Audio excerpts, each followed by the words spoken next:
All right, so number 9 on the homework. Let's see if I can walk through how to solve this thing.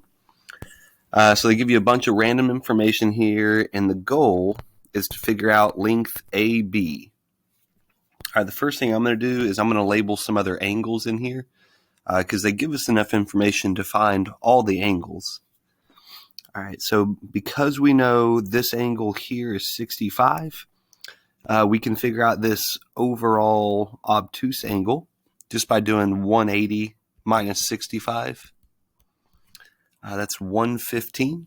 Yep. Okay, so that might come in handy. I can figure out this little angle up here because in the larger obtuse triangle, I've got a 115 and a 20. So I can subtract those two angles from 180. So 115 plus 20, that's 135. Let me subtract that out. And that's going to give me a 45-degree angle right here. 45 degrees.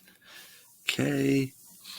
And I think that's enough information to at least start solving for something.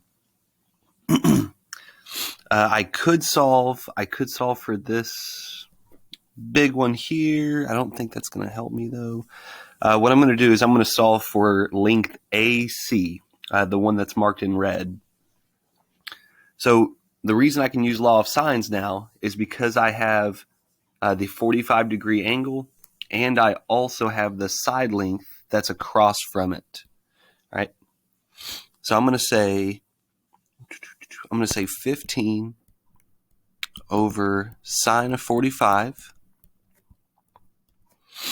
And to solve for length AC, so the length AC is going to be at the top, and I want the angle that's across from AC, which is going to be this 20-degree angle here. All right, sine of 20. All right, AC is going to equal 15 times the sine of 20, if I multiply through by the sine of 20, over the sine of 45. Let me crunch these numbers real fast.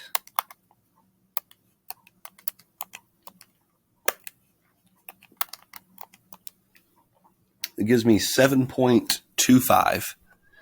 All right, so AC is equal to 7.25. You can go ahead and label that now. 7.25. Nice. And now I can go ahead and focus on that little triangle ABC, to figure out that one, to figure out the measure of side length X there. I'm just actually going to draw that again, just to kind of cut back on all the crazy stuff that's going on with that picture.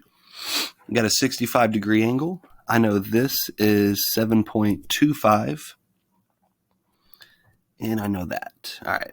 This is the one I want. I mean, we could use the law of sines to set this up, but we don't have to because it's a right triangle. I mean, you could say, oh, sine of 90 is going to be across from the 7.25, but you don't have to do that. What I'm going to do is I'm going to use sine of 65.